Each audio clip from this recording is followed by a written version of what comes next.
O nosso foco, principalmente aqui, é a campanha da fraternidade deste ano, de 2016, que é a partir de Amós, a frase bonita do profeta Amós, que diz assim, Amós 5:24, quero ver o direito brotar como fonte e correr a justiça, qual riacho que não seca.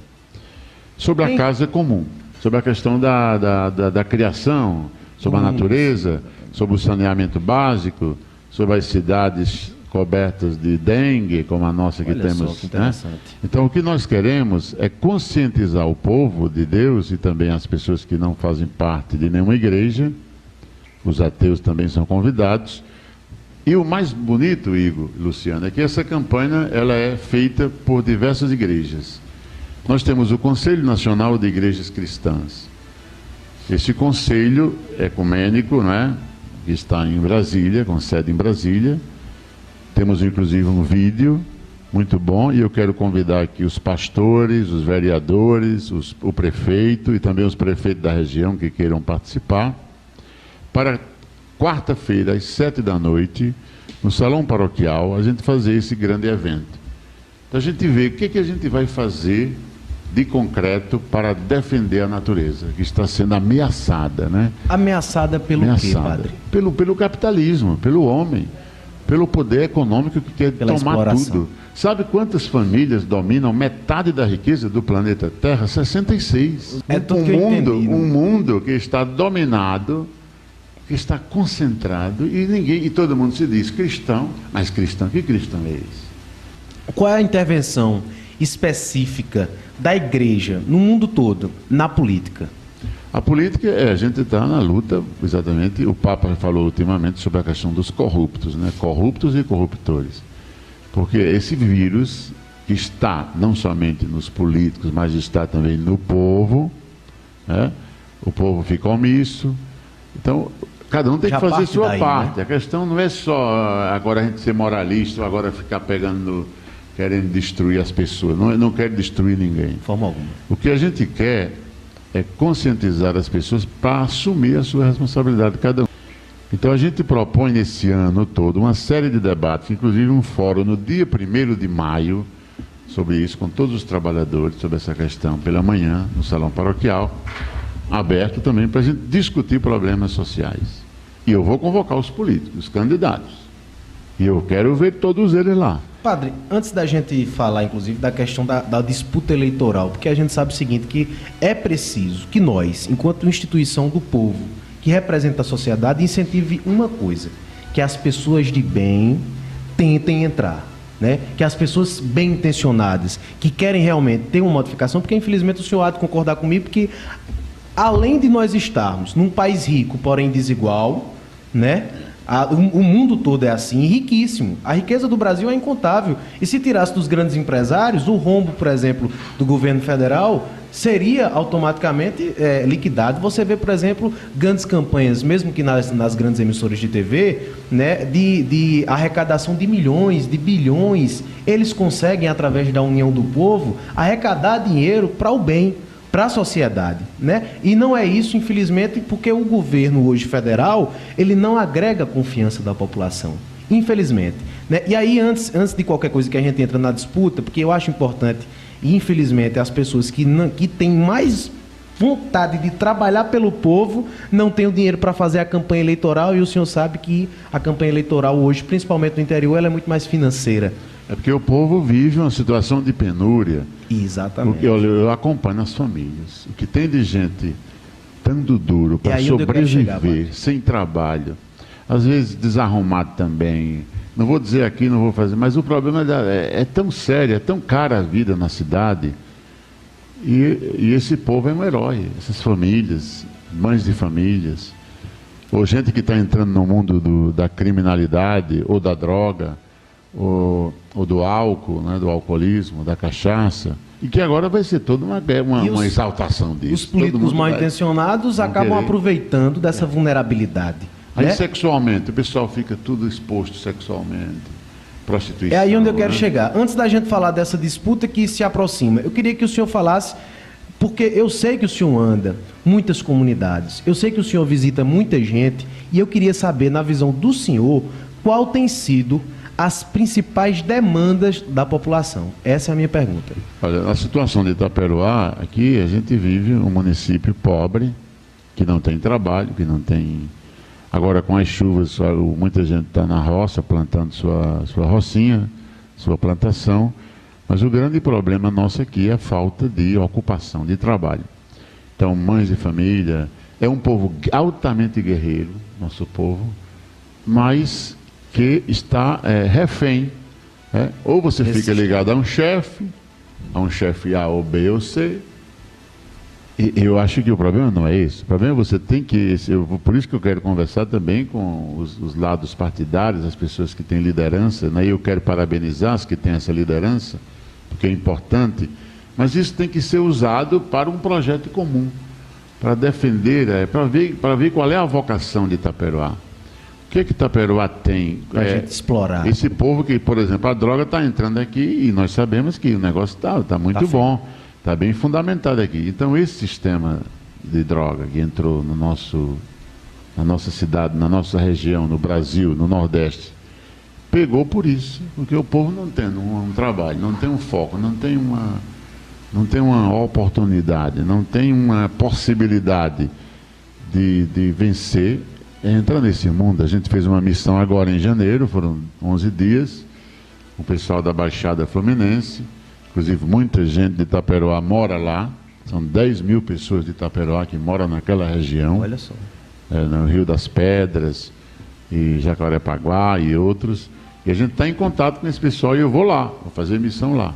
Olha aí. Mas o que a gente está percebendo é que se a gente não se unir até com empresários, com políticos, com as igrejas, com aqueles que queiram, para a gente formar cooperativa, formar associações, apoiar essas associações e também partidos que queiram ter um projeto claro de não corrupção, de não querer vender, comprar o povo, isso aí não.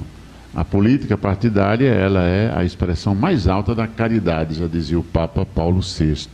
Quer dizer, não tem coisa mais bonita do que fazer política no bom sentido, para o bem comum. Como a rádio faz, como as igrejas, as pessoas estão fazendo. Todos nós somos políticos. Agora, o problema é você segue uma liderança que pode... Ele promete um emprego, ele promete, isso não dá. Você não pode acreditar em emprego. Emprego não é solução, a gente tem que ser tudo concursado. Tem que entrar tudo em concurso, e capacidade técnica, e gestão, e acabou essa conversa. Acabou e competência. Esse apadrinhamento. E o camarada não foi fiel, não foi honesto no trabalho, cai fora. Fora das famílias, do pai e a mãe, assumir o seu papel de pai e mãe, porque a gente vê que isso está faltando às vezes. Exatamente, o problema todo está aí. E aí, antes de qualquer coisa, só porque é um debate que a gente tinha aqui agora de manhã, né? E eu fazia justamente, falava sobre o senhor, que eu peguei ele, na verdade a entrevista com o padre Luciano, não foi há dias programada não, eu estava na porta do salão paroquial lá da secretaria paroquial, disse que nós precisávamos conversar sobre a paróquia, sobre a cidade, e ele de pronto disse, que horas? Né? Hoje, né? E já veio para cá. Então a gente agradece sem dúvida nenhuma essa sensibilidade. E falávamos sobre isso, principalmente com o carnaval que vem aí, que eu sou do tempo do carnaval, por exemplo, de Alceu Valença, né, aquele carnaval eu gosto, aquele, né, eu gosto. Dos frevos, das marchinhas, né? É o carnaval de vergonha que a gente tem na história e no patrimônio, inclusive, da cidade. Que a gente tem visto se perder ao longo do tempo pela metralhadora. A metralhadora é a música do carnaval, padre. Né? Que ano passado era a Muriçoca Soca. E ano retrasado era eu não tenho carro, não tenho teto, mas se quiser ficar comigo é porque gosta do meu lepo-lepo. Né? Então, o texto e o contexto que está se pregando hoje na sociedade. E a partir de então, porque a gente sabe que a escola ela tem uma intervenção muito direta, mas que a educação familiar é a principal base. Porque é os nossos princípios, os nossos interesses, né? Desde criança você aprende o que é certo, o que é errado. Quando a gente ia brincar o carnaval, eu me lembro, na casa dos meus pais, com meus primos, nossa família toda ia junto. Hoje você deixa você não solte Não solte seus meninos na rua. Eu vi hoje, visitando algumas ruas, as crianças ficam soltas na rua. Verdade. Os pais não deixem seus filhos soltos na rua. Fiquem perto deles. O menino escapa, corre. Mas você tem que ficar olhando, também no carnaval. Porque se você deixa a criança lá, vai ser presa fácil. Né? Esse é o problema, e já está acontecendo isso aqui. E aí o que é que o senhor acha? Qual é a solução, padre? Para que as nossas famílias elas possam recuperar esse orgulho que é preciso que se tenha de se ter uma família unida e diante de tudo. Né? É fazer o carnaval das famílias. Me perdoe se eu sou conservador demais. Né? Mas eu não falo só do carnaval, eu falo da intervenção da família à juventude, que infelizmente está se perdendo. Né?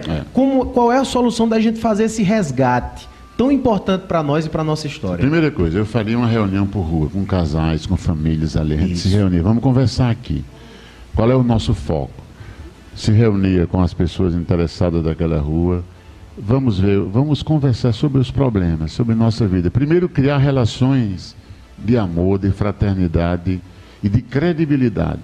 Porque hoje o problema é a descrença, ninguém acredita mais em ninguém. São tantas promessas, ou então chega tanta gente prometendo isso que vai resolver isso e não resolve. Então vamos fazer um crédito amigo, quem sabe? Vamos fazer agora tem uma senhora, eu gosto de contactar as pessoas. Encontrei uma que sabe fazer vassoura.